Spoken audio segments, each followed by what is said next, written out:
Hello, class. I hope that you are all doing well and are staying safe. Welcome to your Introduction to International Education course. And in today's lesson, we are going to talk about child marriage. And so, child marriage is an issue that happens across the globe and in different countries, different cultures, as well as different religions. And the issue remains a reality and largely in rural regions in South Asia, Latin America, as well as in many sub Saharan African countries. And in many of these contexts, this issue is fueled and powered by gender inequalities, poverty, cultural traditions and customs, as well as many other insecurities. So, to get started, we will just briefly go through the outline. We are going to start by defining child marriage and to even explore and see if there are any clear definitions that have been identified. And then after that, we are going to look at other related terms, and some of them include forced marriage as well as arranged marriages. And then after that, we're going to dive into trying to identify some of the reasons for child marriage in all of these different contexts. And then after that, we're going to come back home and just look at what is happening in terms of child marriage in the United States. And then after that, we're going to finish with looking at the problems related to child marriage. All right, so what is child marriage? And so research shows that there is no clear definition of what child marriage is. However, the United Nations Children's Fund, which is UNICEF, defines child marriage as a marriage of a girl or a boy before the age of 18. And this refers to both formal marriages and informal unions in which children under the age of 18 live with a partner as if they're married. And so it is very important to emphasize that child marriage affects both girls and boys.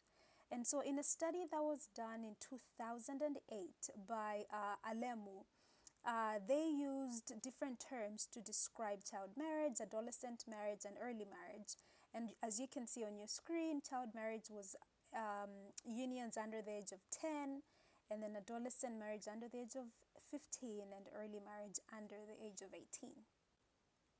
And so some of the terms that I just want you to get familiar to and also just know how different they are from child marriage are the ones that you see. The first term is child bride. And child bride is a term that's often avoided. And as it may seem, the term has this, it implies that it's this process where there's a celebration and a bride who is happy. And so this, in actuality, this is not something that is happening. So many scholars and practitioners avoid that term because it sort of glorifies the process. And the other term is forced marriage. And so forced marriage is identified as any marriage entered into without free will and full consent from both parties. And so the United Nations see this process as where, the child, the girl or the boy does not agree and does not fully consent to this. And this is what we call forced marriage. And then the other term is arranged marriage. And in this case, while the families may take the leading role, the parties have the free will to choose and to accept whether they agree or disagree with the arrangement. All right, so there are many reasons why some cultures and some countries around the world practice child marriage. And in some of these populations, child marriage functions as a strategy to eliminate undesirable westernized behaviors. For example, in some Middle Eastern and North African countries and populations, some of these societies practice child marriage as a way of punishing or controlling the girls who are engaging in these westernized behaviors. And some of these behaviors include drinking alcohol. And so the family has this expectation, or the society has an expectation of how their girls and boys should behave. And so when girls behave outside of this expectation, they see that there's a need to punish or control them because they're rebelling against community expectations. And so child marriage can serve in these societies as a guard against any immoral behaviors. And the other issue in some of these societies is that child marriage serves as a way of gaining some economic support. And for example, in Mali, the family of the husband provides the bride and her family with significant material and financial support.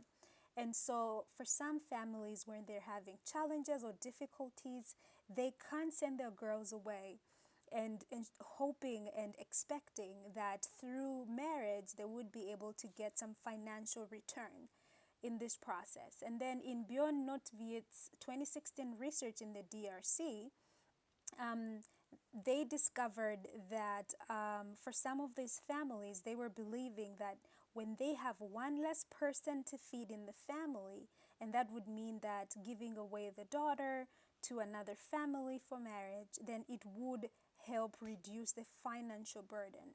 And so you see that in these kind of contexts, the parents hope that the husband would be able to take better care of their daughter, and in terms of school fees and school resources and supplies, the parents do not need to take care of that anymore since the girl is now married and they don't need to support her in that way.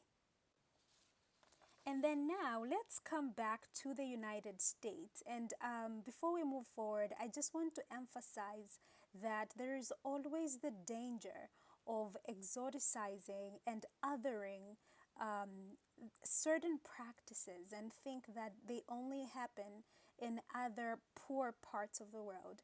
And so please always remember that child marriage is a global phenomenon, and it is an issue that is happening both in developed and developing countries. So the United States, being a developed country, is experiencing this issue as well.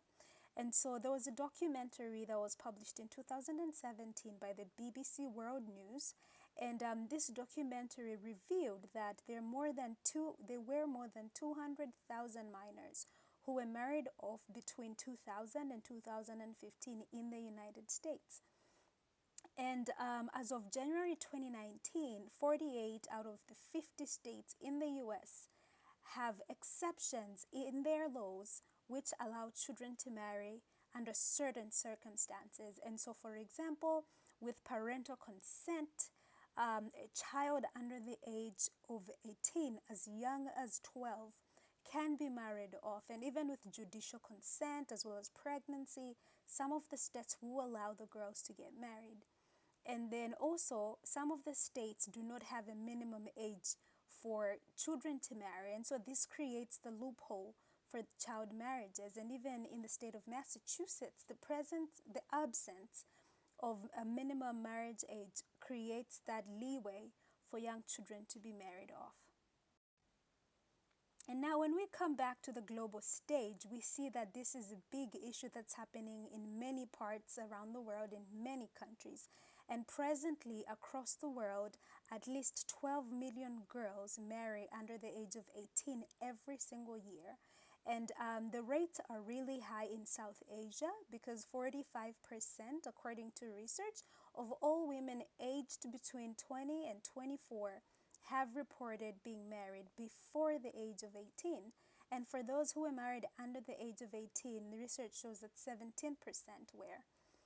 And when you come to sub-Saharan Africa, you see that 37% of the young women in the region were married before the age of 18. However, you also see that there's a decline in the number of girls and the prevalence of child marriage and the number of girls getting married. The numbers are going down. And in South Asia, according to UNICEF, the numbers went down from 49% to 30%. And so there are many challenges and many problems that are related to child marriage. And not only does child marriage hinder the achievement of the sustainable development goals that we have right now, at least 6 of them are hindered by child marriage. But also child marriage violates the girl's right to health, the right to education, as well as to opportunity. And so it exposes girls to violence throughout their lives. And so it is important for us to know as educators what are the issues surrounding this phenomenon. And the first issue is that girls are dropping out of school. And so when a girl gets married, she's often expected to drop out of school because during this process of getting married, there are these preparations, and she cannot stay in school because she has to leave to get prepared for those. And so child marriage can lead to a lifetime of suffering. And research shows that girls who marry before the age of 18 are less likely to remain in school, and they're more likely to experience domestic violence. And another issue is it creates this vicious cycle of poverty that we've been talking about. The girls have no education, and they're three times as likely to marry by the age of 18. So that means that the girls who are married, their children will be stuck in that cycle. And we see that poverty keeps going on, and it becomes generational poverty. And the other issue is the risk for HIV, AIDS, and other sexually transmitted diseases. And so girls who marry young have an increased lifetime risk of HIV infection. And girls who marry as children are exposed to frequent unprotected sexual activity. And in part, this is because there's that pressure on them to prove their fertility. And so you see that this leads into pregnancy related problems. And one of the main issues is obstetric fistula, where the young girl's pelvis is too young and is too small for them to deliver a baby. And you see there are all these complications, and it's not just physical complications but also mental complications. And the young children face higher risks of death in childbirth, and they're particularly vulnerable to all these pregnancy related challenges.